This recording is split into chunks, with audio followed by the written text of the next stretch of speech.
لوگو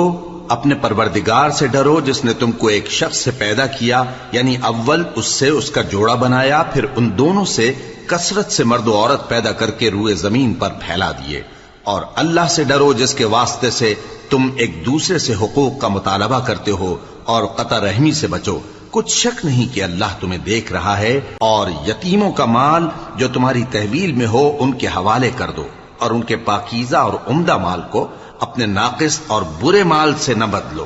اور نہ ان کا مال اپنے مال میں ملا کر کھاؤ کہ یہ بڑا سخت گناہ ہے۔ اور اگر تم کو اس بات کا خوف ہو کہ یتیم لڑکیوں کے بارے میں انصاف نہ کر سکو گے تو ان کے سوا جو عورتیں تم کو پسند ہوں، 2 یا 3 یا 4 ان سے نکاح کر لو۔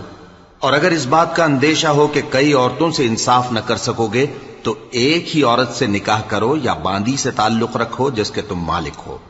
اس طرح تم بے انصافی سے بچ